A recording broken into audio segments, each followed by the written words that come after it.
All right, click the links for Odysee, Bit Chute, join channel, become a valued member, or support channel on Coffee or through the various other methods. First of all, before I get started, I want to say that Joe Rogan is a threat to our democracy, and he must be stopped. I trust the media and government completely, and you should too. Joe Rogan is problematic, as various articles are pointing out. He's also more important than CNN, which CNN is very much not happy about. CNN seems to get crushed by everybody. If you compare the power of the mainstream media from like 10 or 20 years ago to today, they don't have a fraction of the power they used to. CNN used to be something, I don't know, a decade or more ago. All the mainstream media used to be more important decades ago. People start media companies with a cell phone and a computer, and they do things that show you how evil the mainstream media is, and it's surprisingly cheap and effective. I mean, half the time you can just film the mainstream media manipulating a scene or something like that, or you could show what they're not showing, and it's just, as long as you have a place to platform it, it's really not that easy. I mean, not that difficult to show that this billion-dollar companies are very obviously very, very clearly biased, and they're not the media anymore. I mean, they've gone from, the media hasn't been the media in like 50 years now. They're they're pretty much pure propaganda, and even if you're on the left, I think most people would admit that. The thing is, they're not happy about this, and they are desperate to get control of the narrative back. Before social media, they owned the narrative completely. Now you get this combination of social media, very, very, very good cell phones, and payment processors. And that's really, with those three things, that's all you need. The power has shifted back into our hands. If you got a $100 cell phone, that makes you the media if you want to go down that route. Joe Rogan terrifies them, and they're doing everything they can to destroy him. The most embarrassing for them was the horse thing. That's as far as I can go with the censorship on YouTube. You know what I'm talking about?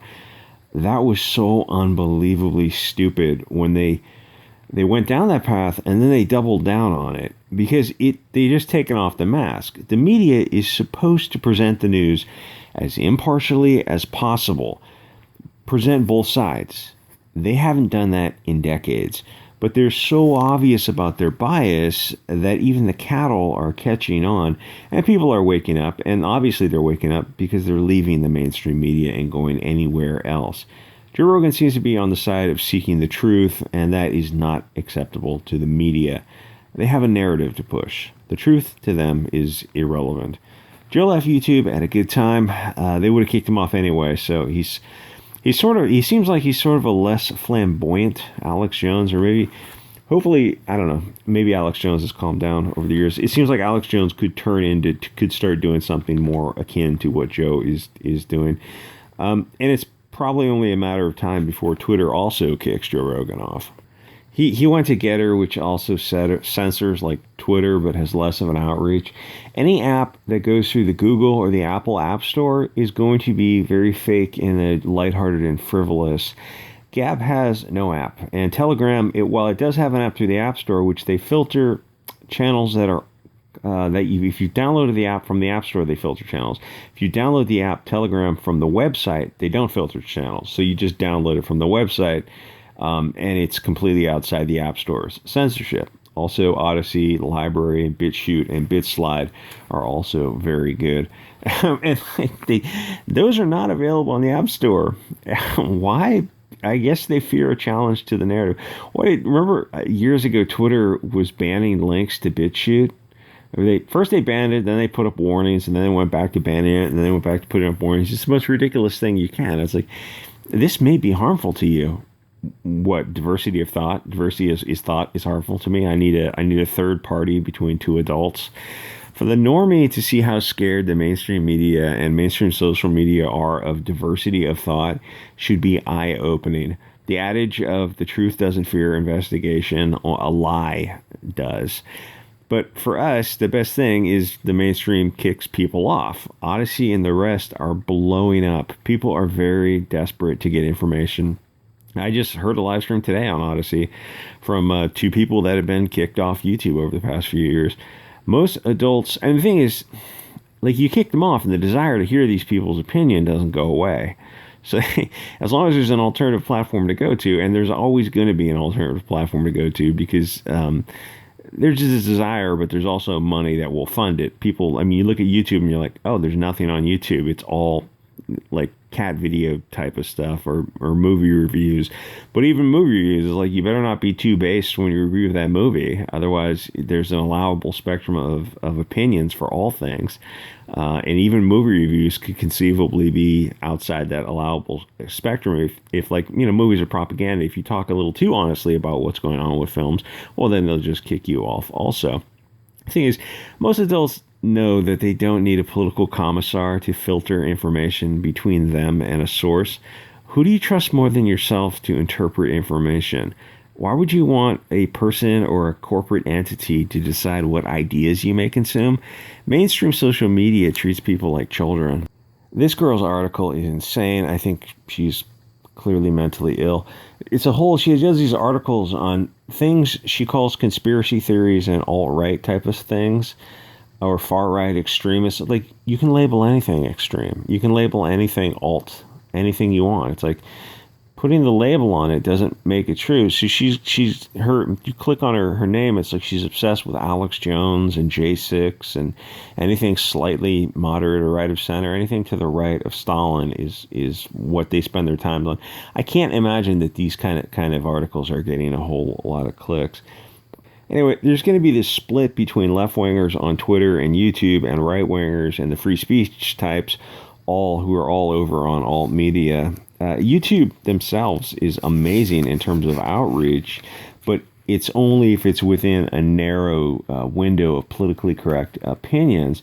And every year the censorship on YouTube just gets worse and worse as people who make videos know. And the thing is, even people who are watching videos on YouTube, you're looking around and you finally look up and realize, oh wait, channels I used to listen to from 3 years ago are all gone.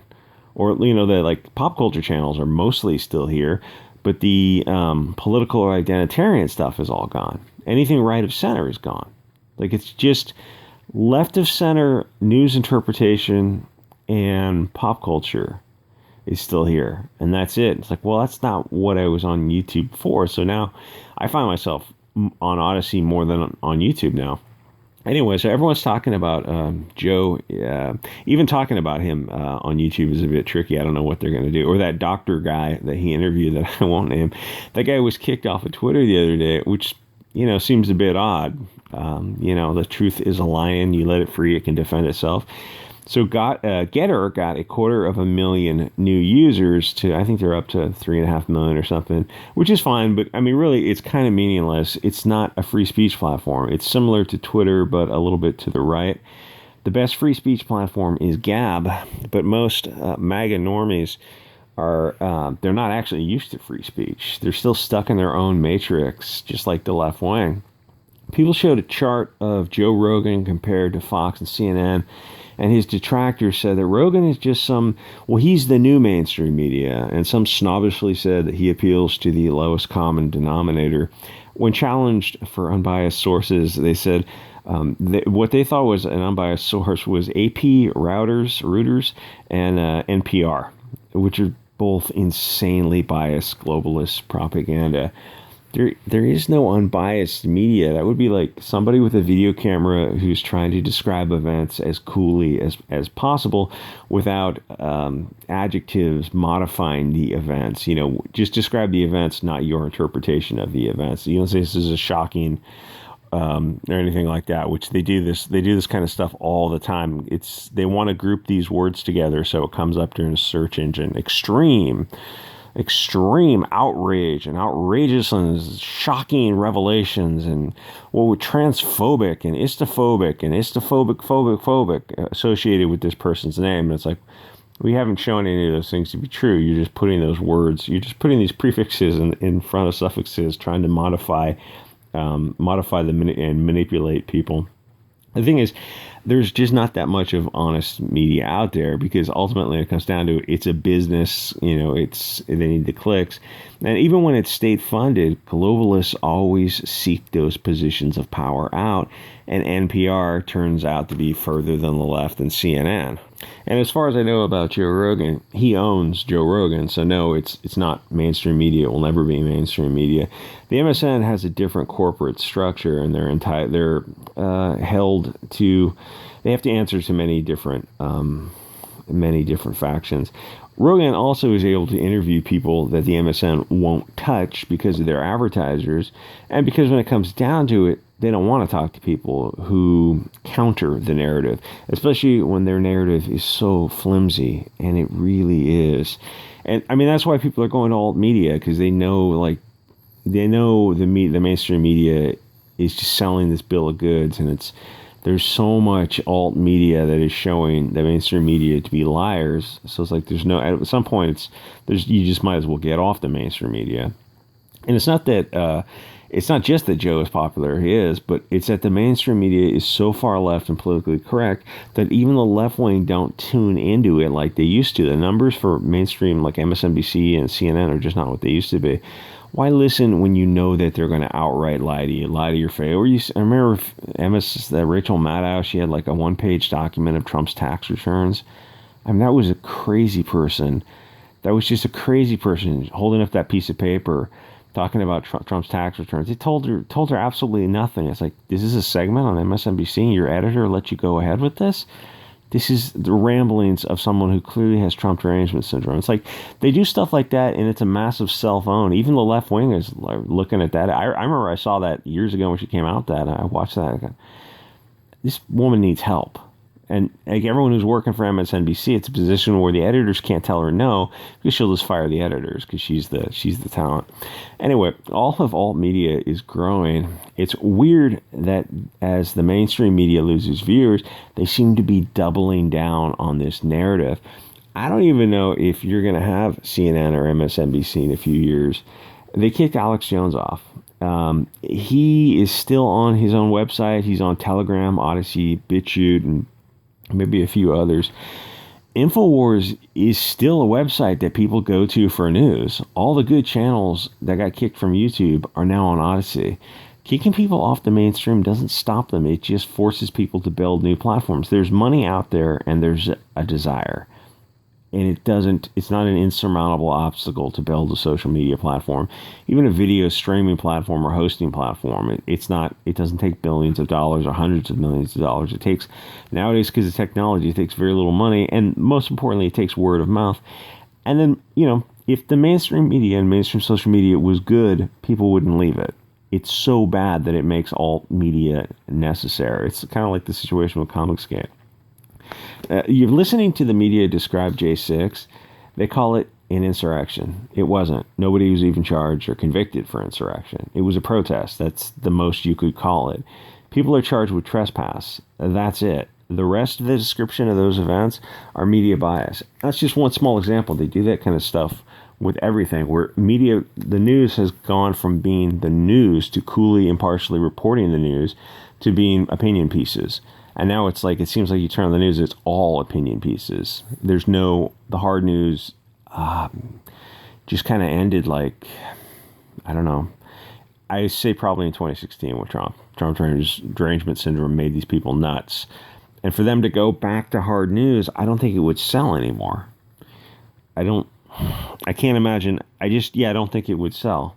Because the thing is, like, we know you're coming from a left-wing perspective, and you don't have right-wingers on to counter it. You don't have real right-wingers on. You have these, like, pseudo right-wing controlled ops types. So I don't know. I mean, the age of the internet, the user, like, there's more the demographic who are aging into using the internet, and people are aging out of using stuff you see on TV. And even as YouTube gets more censorious, YouTube was a dialogue. It was a back and forth between people who made videos and then people in the comment section. And then as, they get rid of the dislikes and they ramp up filtration in the comment section, it becomes less of a dialogue and more of a monologue. And it's like, well, that's not what we're on YouTube for. YouTube is the comment section, and part of the comment section is the dislikes and having a free speech comment section. It's like, well, those YouTube days are long gone. So as the rules on YouTube get more and more egregious, people just go, I can go to Odysee, I can go to Bit Chute, I can say whatever I want in the comment section on Odysee. Anything goes. You can drop links, you can post images. It's like it is the freer speech platform, where it's like, yeah, YouTube like could have been that, but they don't want to be this anymore. They want to be essentially like, they want CNN, but they just want it on YouTube. So they're going to turn YouTube into what network TV was a few years ago, which is why like people left all that kind of stuff. Like, yeah, they're going to destroy it, but Google owns it. They don't care. As long as they control the narrative for a few more years, that's all that matters. They just want to control it long enough for the, what's the word I'm looking for? A word I can't say on YouTube. I'll leave it at that. Anyway, like, comment, subscribe, and I'll see you guys on the next episode.